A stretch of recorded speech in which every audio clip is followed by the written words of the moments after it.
Yes, I'm back, and right now I'm talking about this. I think this happened in Texas.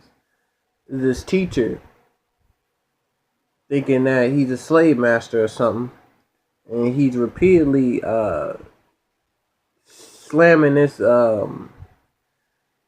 pre-K black student, melanoid student, on a beanbag to try to oppose his authority on some kind, like he on some type of plantation, calling him boy and all that. Y'all know how that goes on that old Jim Crow type shit. But the articles in the description.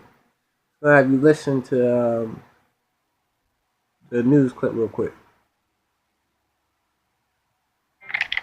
You'd think popular travel websites show you all your ID, the best price. Hotel, Trivago. Steve Campion here on the ground in Snook, Texas, where we are following a story many people can't stomach. First, I want to show you video of an interaction between an instructor and a young child. What? When I tell you to sit on that blue beanbag, you do it. Let's try it again. Get on that blue beanbag. Get on that blue beanbag. I said get on that blue beanbag. I'll do it again. This video was shot yesterday at Snook School by a teenager. The boy you see on the beanbag there is 5-year-old Kane Brown. Now, we spoke with his mother just moments ago. She tells us she's pulled her boy out of school, that instructor went too far. What did you think? What did you make of that when you saw that? I was very angry, and it was hurt that something would be done like that to my child, and it was unbelievable.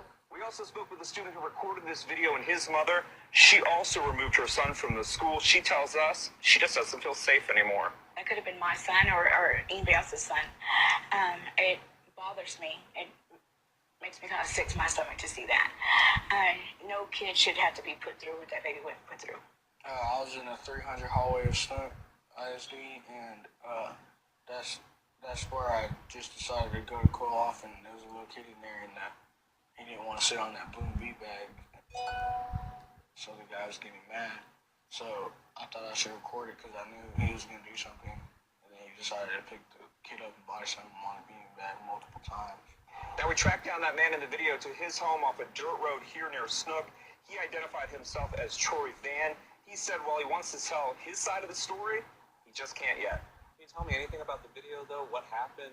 Did you push the boy? I want to. I really. So to be clear, Troy, you want to tell your side of the story, but the district says you can't? And I can tell you Van is now on paid administrative leave as the school district looks into this matter. We also know that the Burleson County Sheriff's Office launched their own investigation into this matter after it went viral there on social media. Of course, we want you to weigh in about the situation here online. What do you think about this? Alright, so I don't know if y'all can hear that if y'all are able to hear that well, but like I always say, the links in the description. But kudos to the other student who recorded this savage doing that to this little boy, and kudos to both parents of the little boy and the boy who recorded it for removing their kids out of that white supremacist school. Because this is why a lot of people, melanoid people, including me, don't believe that Europeans should be educating our melanoid children. Because in these schools, it's a slave to slave master setup in a lot of these schools. It's no democracy at all. It's not, you can't hear the child's perspective or any type of situation that happens inside the schoolhouse. It's always the teacher's right. It's always, especially when they're white, and it's always whatever the teacher says goes. Like I always tell y'all, I'm white and I say so long. That always happens because school is just pre-prison. School is just getting the kids, the melanoid kids, ready to go to prison. You teach them half-truths. You lie to them. You make them ask permission to use the restroom. You make them eat horrible food. You give them racial bias testing. It's free prison. Except for the difference between prison, you get a bedtime, and school you go home at 3 o'clock. Same shit. And I tell you one thing, that mother of that little boy he was doing that to, she a better motherfucker than me. I tell you one thing, if that was one of my children, if I had kids, that was my son or a nephew or whatever, oh that teacher would have got changed real quick. I definitely would have found his address, went to his house, and told him to shove me like that.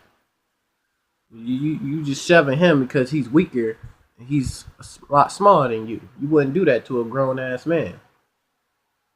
Tell you that.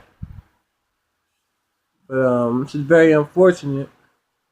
And what that news clip also didn't tell you, when the boy recorded it and he showed it to the superintendent, his little punk slick ass tried to delete. He deleted the video, but what he didn't know, that child who's in a remedial class, he doesn't seem like he needs to be in that class because he was actually smart enough to have a backup video. Like he has sent it to himself because he probably knew that superintendent was going to delete that, and he also sent it to his mother, who happens to be European. And with that, also the news clip didn't tell you, she was pissed off and getting very emotional. How that European white suspected supremacist who was doing that to that little boy was calling him boy. She was like, I don't care if he's 5 years old, 4 years old. You say he shouldn't be calling him boy like that. Because it was happening in the South, so she knows how white supremacists work down there. So shout out to that European female too. But this story is very unfortunate. I'm glad the parents took them kids out of that devil school, and that teacher definitely needs to get terminated from his position at that school. But I just thought I'd give y'all the game on that story. Let me know what y'all think about it. Like I said, links in the description. Get in the comments, like, subscribe, share the video.